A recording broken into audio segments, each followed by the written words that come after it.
हे डोळे एका क्षणासाठी बंद कर. एकच इच्छा मनात ठेव.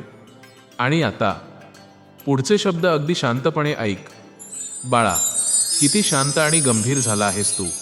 तुझ्या मनातील सर्व गोंधळ, सर्व चिंता आणि काळजी मी सतत ऐकत आहे. बाहेरच्या जगातील सर्व गोंगाट आणि आवाज काही वेळासाठी बाजूला ठेव आणि पूर्णपणे स्वतःच्या आत डोकावून बघ. तुझ्या प्रत्येक चिंतेचं, प्रत्येक प्रश्नाचं उत्तर तुला तिथेच मिळेल. कारण मी कुठे बाहेर नाही, तर तुझ्या अंतःकरणात नेहमी वास करत आहे. कधीकधी माणसाला वाटतं की तो या जगात अगदी एकटा पडला आहे. सगळे मार्ग बंद झालेत, सगळी नाती दुरावलीत आणि आता कोणीच सोबत नाही. पण ते खरं नसतं बाळा. हा तुझा सर्वात मोठा भ्रम आहे.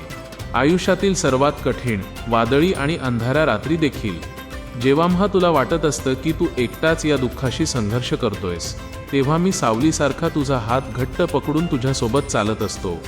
तुला सावरून धरत असतो.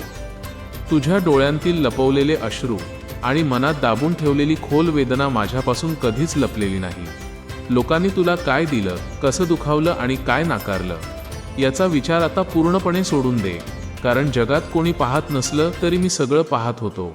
तू फक्त पूर्ण विश्वासाने तुझं कर्म करत राहा आणि तुझ्या भविष्याची, तुझ्या संसाराची बाकी सर्व काळजी आत्ताच्या आत्ता माझ्यावर सोडून दे. मनाला अगदी शांत कर. कोणतीही घाई करू नकोस. नशिबापेक्षा आणि वेळेपेक्षा आधी कोणाला काहीच मिळत नसतं. पण जी गोष्ट खऱ्या अर्थाने तुझ्यासाठी योग्य आहे, जी तुझ्या सुखाची आहे, ती माझ्या दरबारातून तुला अगदी योग्य वेळी, मान सन्मानासह नक्कीच मिळेल. तू माझा लाडका अंश आहेस आणि मी तुला या जगात कधीच अपयशी, हताश किंवा पराभूत होऊ देणार नाही. ज्यांनी तुला मागे खेचण्याचा प्रयत्न केला, ज्यांनी तुझ्या चांगुलपणाचा गैरफायदा घेतला, त्यांच्याकडे आता दुर्लक्ष कर. कारण तुझ्या आयुष्याचा ताबा आता मी स्वतः माझ्या हातात घेतला आहे. आणि जिथे मी असतो तिथे कधीच अन्याय होत नाही. अनेकदा तुला वाटलं असेल की माझ्या सोसण्याला काही अंत आहे की नाही, पण बाळा, ते सोसणं म्हणजे तुझ्या नव्या आयुष्याची पूर्वतयारी होती. आता तो कठीण काळ संपला आहे आणि तुझ्या नशिबाचं नवीन पान उघडत आहे. आता डोळे उघड. मनातील सगळी भीती, संशय आणि नकारात्मकता बाहेर टाक आणि एक दीर्घ शांत श्वास घे. आणि नेहमीसाठी मनात एकच गोष्ट पक्की करून ठेव बाळा, भिवू नकोस.